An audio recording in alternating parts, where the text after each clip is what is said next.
Ouais, comment la NBA? Comment atteindre la NBA? C'est la question que tout le monde se pose.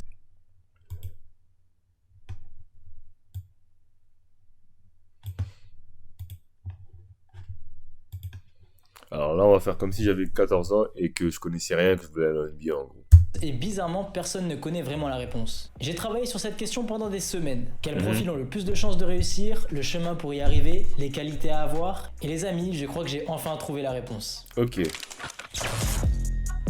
Bon, avant de commencer, il faut que tu saches qu'il y a eu 5000 joueurs en NBA depuis la création de la ligue. Donc si tu mets ça sur le nombre de personnes dans le monde, ça fait pas beaucoup. J'ai pensé à toi qui regarde la vidéo et pour que cette vidéo te soit utile, il fallait que j'imagine ta taille, ton âge, tes qualités pour t'aider à te projeter. Et du coup, j'ai créé plusieurs catégories pour que tu puisses identifier ce qu'il te reste à faire pour réaliser ton rêve. Ce qui est important... Les gars, je vous dis tout de suite, hein, peu importe ce qu'il va nous donner comme info dans cette vidéo, elle est bien cette vidéo, enfin... Il n'y a pas de secret miracle en gros pour aller à NBA. Il n'y a pas de genre... Ah, c'est comme ça, genre et tu vas réussir. T'as beau avoir tous les ingrédients du monde. Déjà, je vais vous dire un truc. La plupart des gens, même si tu leur garantissais que s'ils faisaient ça, ils allaient à la NBA. Par exemple, tu leur dis, si tous les jours tu fais 500 shoots, tu vas aller à la NBA. 99% des gens ne le feront même pas le taf nécessaire. En fait, le taf qui est nécessaire pour aller à la NBA, il y a tellement de charge de travail que même si tu garantissais la réussite à 99% des gens, ils pourront pas le faire ce travail. Se lever tous les jours à 5 heures du matin, aller s'entraîner, aller faire tout ça, Malheureusement, c'est l'un des seuls 99% des gens facteurs ne le qu'on ne feront peut pas même pas. modifier. Isaiah Thomas est petit et ça se trouve il aurait aimé être plus grand, mais il peut pas y changer grand chose. Et ça impacte directement ton pourcentage de chance d'arriver en NBA. Alors, on peut travailler sur ses skills mais pas changer sa taille. Du coup, ça, la j'ai créé taille, plusieurs il a catégories raison. qui te Mais permettront je vais dire un truc déjà, les mecs. d'imaginer ton futur et tes chances de réussir en fonction de ta taille. Je vais baisser un peu le son. Là, on va parler des joueurs de moins d'1m83. Actuellement, on compte seulement 10 joueurs en dessous de cette taille en NBA. Tu connais les principaux, Van Vliet, Chris Je crois qu'il y en a moins même. Là où je veux en De venir, 1m4, c'est que si non, tu fais 1m80, moins je crois qu'il y en a peut-être comme 2 moi, ou par 3. exemple, c'est C'est hyper un dur truc de ouf. d'accéder à la grande ligue. Ah gros, de Il y toute a façon, plus c'est... exceptions, genre Muggsy Bugs. Quand t'es petit, de toute façon, c'est dur le basket quand Et il d'ailleurs, il arrive. me semble que le plus petit meneur drafté en NBA, c'est Tony Parker avec 1m88. Donc bon, je te laisse imaginer le niveau qu'il faut avoir pour y arriver. Putain, y a Dans pas ce eu... cas-là, Non, il y a si tu veux, tu Rodrigue seras Bobo, le elle est plus plus joueur que français de Tipeee. l'histoire à jouer en NBA.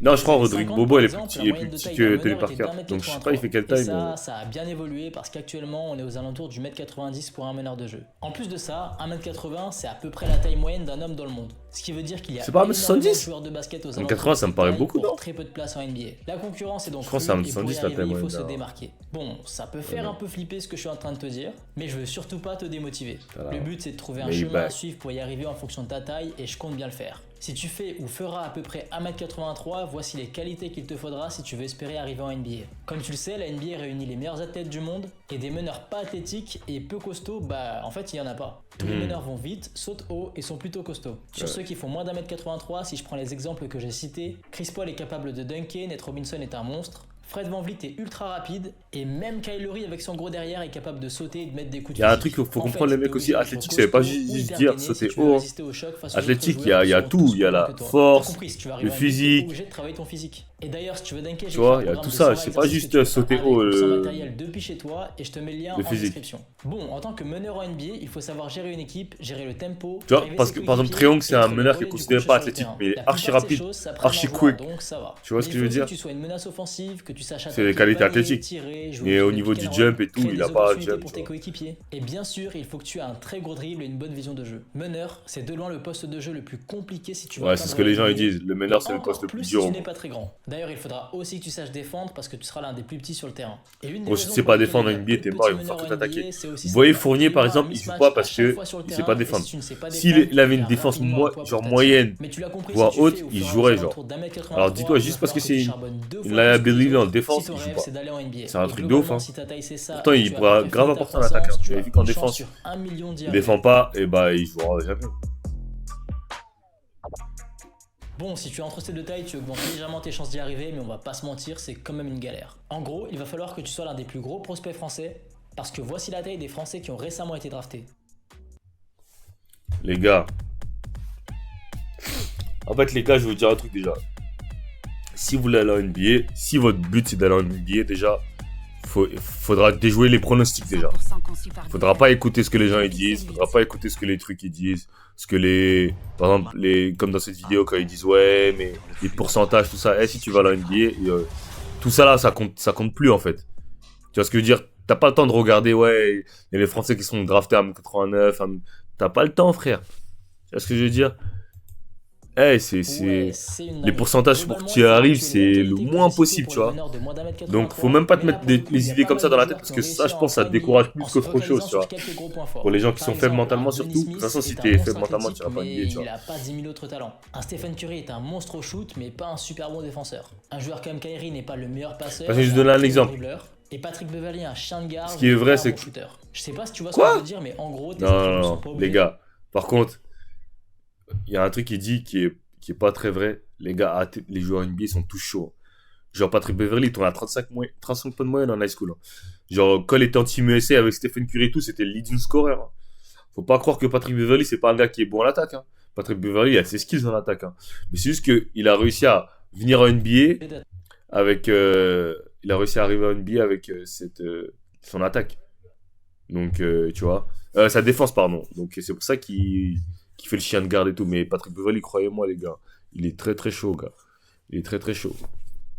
Là, c'est un role player, c'est comme ça, NBA, il faut des rôles, mais gros, les joueurs NBA, moi j'ai fait des open gym avec des joueurs NBA, même des joueurs G-League, des joueurs D1. Je vous dis, les mecs, c'est. Niveau skills wild, c'est crazy, mon gars. Être à 100 dans toutes les C'est catégories. vraiment crazy. Là, je t'ai cité des très gros joueurs, mais par exemple, tu peux t'inspirer d'un Théo Malédon qui fait à peu près 1m93 ou un Brandon Podjemski aux Warriors qui fait la même taille et qui arrive à avoir un impact sur le jeu. Le mec est pas hyper fort dans tout, mais il passe Mais tu vois, ses par journées à exemple, Théo analyser le Malédon, basket son problème, et c'est il est qu'il très intelligent sur le il est terrain. bon, Et mais malheureusement, il ce est pas mec-là, fort vu dans qu'il est quelque chose, tu vois. 1m83, bah, il a pas assez C'est pour pas un pouvoir gros jouer défenseur, alors c'est qu'il est pas un très bon. gros Du coup, attaquant, si donc t'attaques c'est-à-dire c'est ça relou, et tu que tu as vois. fini ta croissance, tu as une chance sur 100 000 d'arriver en NBA. Une chance sur 100 000, c'est crazy. Bon, là, t'as plus de chances d'arriver en NBA déjà. Et avec cette taille, on est plus sur un profil de joueur arrière. Là, mon bro, poste si tu sais deux, pas ouais. shooter, ben c'est mort. Hein. Il faut oublier. Les arrières en NBA savent shooter, que ce soit en mouvement, catch and shoot ou shoot statique. Klay Thompson, Luke Kennard, Buddy Hield, CJ McCollum, ils savent tous très bien shooter. Là, en tant qu'arrière, il va falloir que tu mettes des paniers ou que tu sois un gros défenseur. Avoir un très bon dribble, c'est important, mais ça va être un bonus. Les très bons arrières actuels en Non, NBA sont non, surtout non, des... non, les gars. Le handle, c'est le plus important, les gars. Si t'as pas le handle, tu peux pas get to your spot. Tu peux pas aller là où tu veux marquer. Donc, il n'y a pas d'arrière en NBA qui a pas de handle. Même Jalen Brown, que les gens ils taillent, ils disent ouais, il a pas de main gauche, tout ça. Il a un bon handle. Juste qu'après, des fois, main gauche, c'est un truc. Et vous avez bien vu, il a problème avec sa main gauche. En playoff, on l'expose pendant la peine à gauche. Donc, handle, c'est obligé, les gars. Il n'y a pas de joueur, y a pas d'arrière en NBA qui a pas de handle. Je peux faire toutes les équipes. Donovan Mitchell, James Harden, Paul George, y a qui comme arrière aux Lakers? Star. Malik Beasley, tous ces mecs-là, même les mecs qui tu vois pas faire des chichis et tout, ils ont un super handle tight. Genre qui leur permet d'être get to your spot. Après, si handle ça veut dire du combo et tout, ouais. Les coupes et le jeu sans ballon. Mais- Il faut aussi que tu sois fort sur la lecture des écrans avec ou sans la balle. D'ailleurs, la taille moyenne d'un arrière en NBA est de 1m96 et ça commence à devenir assez grand. Tu peux peut-être t'identifier à un joueur français comme Evan Fournier sur ce poste. Il fait 2m01 et c'est un fort scoreur capable de shooter. Et globalement, si ta taille c'est ça et que tu as fini ta croissance, tu as une chance sur 8000 pour arriver en NBA. Ça, c'est beaucoup quand même, une chance sur 8 000. Sachant qu'en high school, pour aller. Là, c'est assez spécial, je trouve, Quand parce t'es en que les high plus school grands pour aller de cette ligue sont à dans cette l'université, catégorie. t'as Et avec cette taille, on peut 0,3% parler des joueurs de élus chance comme d'aller à élus l'université. forts. Comme je te l'ai dit, il y a des gros joueurs à ces postes-là, ça va être dur de les concurrencer. Et du coup, pour arriver en NBA, c'est peut-être plus intelligent de se concentrer sur le fait d'être un bon role player. Forcément, savoir défendre va être primordial parce que si tu te tapes un LeBron ou un KD, bah ton coach va pas te faire jouer si tu n'es pas un très bon défenseur. En ce qui concerne le côté offensif, ça va être important d'être efficace en attaque, savoir scorer de près comme de loin et être complet en fait. Il faudra que tu saches poser des écrans, prendre des rebonds, attaquer le panier, mais aussi savoir tirer. Là, je pense pas que tu aies besoin d'être un monstre offensif pour te démarquer, et surtout en tant que joueur français. En tout cas, si Comme t'as un exemple, poste on pourra 3. prendre des joueurs comme Nicolas Batum ou Bilal Koulibaly, qui est un très bon défenseur capable de jouer sur transition et mettre quelques paniers. Il a Ah, du mais potentiel et c'est aussi pour ça Bilal qu'il est en Koulibaly, il a NBA. Et NBA parce qu'il a globalement, un si ta taille, énorme c'est ça, potentiel. et que tu as fini Il a ta des croissance, mensurations tu de as une dingue, chance c'est un sur putain de 200 défenseur. d'arriver en NBA. Et il a fait des bonnes performances même offensivement quand il était à Levallois, tout ça, tu vois. C'est ça la potentiel de Bon, ouf. 2m17 Mais plus, Batum, t'as par quand exemple, même pas mal de chances de Batum, c'est un role player, tu vois. Il a toujours été consistant, mais quand il arrive à NBA, Batum, au début, il mettait des 15 points, 17 points et tout. Il avait un putain de potentiel, tu vois. Des longs bras, C'est pour ça, tu vois, il s'est fait drafter haut. réussir. Et pour te démarquer, il va falloir que tu sois mobile pour ta taille. Ce que je veux dire par là, c'est que c'est fini les grands qui ne savent pas courir et qui restent sous le panier. Les ailiers forts pivots sont capables de remonter le terrain ou même de shooter extérieur, et c'est ce qui est recherché. Enfin, à moins que tu sois une force de la nature comme un Jarrett Allen par exemple, ou que tu aies le physique de Joel Embiid. Tu peux avoir le profil d'un joueur très athlétique qui prend des rebonds, défend fort et attrape d'alley-oop, ou celui d'un joueur moins athlétique dans un profil rebondeur, shooter. La taille moyenne d'un ailier fort en NBA c'est 2,09 m et celle d'un pivot c'est 2,13 m. Et même s'il y en a qui sont beaucoup plus grands, bah c'est à peu près les tailles standards pour jouer à ces postes. Et du coup si ta taille c'est à peu près ça, tu as une chance sur 8 d'arriver en NBA. C'est Tu un l'auras truc de compris, ouf. plus tu es grand, plus tu as de Ah chances bah d'y oui, bah arriver. oui. Maintenant que tu as compris quelles sont tes chances de réussir en fonction de ton profil et de ta taille, et puis bon, tu as des centaines de vidéos sur ma chaîne pour t'aider. La deuxième étape, ça va être de maîtriser les fondamentaux et de les perfectionner en y ajoutant des variantes. Savoir manipuler le ballon à travers la défense, mettre des lay-ups au contact, perfectionner ses moves, c'est hyper important. Et la troisième étape, c'est qu'il va falloir que tu travailles plus que les autres en suivant un plan. Arrive le premier et par le dernier aux entraînements, donne-toi 110% aux entraînements comme pendant les matchs, écoute ton coach, ne te mets pas dans des situations délicates et fais en sorte de tout faire pour y arriver. Écoutez son coach, les gars. Je vais vous donner un secret. Écoutez son coach, ça paye pas, les gars. Sur le terrain, faut faire avec l'instinct. Non, je rigole. Non, mais il y a certains moments où écouter son coach, ça va être peut-être préjudice pour toi parce que, en fait, faut dire la vérité. Hein. Si tu vas à la NBA ou faut être comme ça, faut être selfish. Ce qu'on appelle selfish, c'est être, je sais pas comment, pas perso, si selfish. Faut penser à sa gueule, en gros. À un moment donné, faut penser à sa gueule, tu vois. C'est bien de jouer en équipe, tout ça. Mais si tu veux aller à NBA, faudra te montrer, faudra faire tes trucs, faudra croquer, des fois, faudra pas faire la passe, même quand il y aura prise à deux sur toi, c'est comme ça, tu vois. Les gars qui vont à NBA, ils ont un spécial talent, frère. T'as pas le talent des autres, tu vois ce que je veux dire? Donc, faut le montrer ton talent. Et quand t'arrives au moment où faut montrer ton talent, faut même pas hésiter. C'est comme ça, c'est la NBA, tu vois. Et tous les gars qui sont partis en NBA, c'était des croqueurs, frère. En Il n'y a high pas de secret, les school ou, grands tu joueurs n'ont vois. pas réussi du jour au lendemain, mais en passant des milliers d'heures dans les salles. Genre, c'est bien Il faut écouter, tout je dis pas simplement qu'il que faut tu pas fasses les écouter son choses que coach, hein, les bien autres n'ont évidemment, pas faut la force écouter de son faire. coach. Et la dernière Mais étape, c'est aussi, dans la tête, s'imposer. faut être Ose prendre tes shoots, ose jouer ton jeu, différent, n'hésite frère. pas Tu à peux te pas être comme filmer les pour autres. avoir des highlights, c'est hyper important, surtout aujourd'hui. Va t'entraîner contre des joueurs plus forts que toi pour Ouais, progresser. Va j'ai faire envie des de te tests au dire, centre pour de aller en NBA, formation ou c'est pas dans une des question clubs. Tout d'highlights, hein. simplement, sors de ta zone de confort. Et je Si pense t'es que un c'est le prospect meilleur conseil NBA, que je tu pourrais te les auras, donner. les highlights. T'inquiète. C'est même pas toi qui te filmes. Là, c'est pour aller en NBA, tu vois. Il y a différents chemins pour arriver en NBA. La draft NBA est l'un des événements les plus excitants dans le sport mondial. C'est une chance pour les jeunes athlètes de réaliser leur rêve de devenir des joueurs pros. Chaque année, les équipes sélectionnent les meilleurs joueurs des ligues universitaires et internationales pour rejoindre leur équipe et jouer en NBA. Et ça, c'est le chemin que 95% des joueurs prennent pour rentrer en NBA. Ouais. Bon, là, on a vu la draft, mais si tu es pas drafté, tu as la solution d'aller jouer en Europe, et si tu casses tout, tu pourras peut-être retourner en NBA. Certains joueurs non Voilà. draftés ont Comme réussi à rentrer en Nadir NBA. Effi, qui s'est pas drafté l'année dernière, qui a un putain de niveau. Euh, Tu lui donnes 10 cm de plus à Nadir, et je pense qu'il est les top 20 de la draft. Tu vois ce que je veux dire? euh,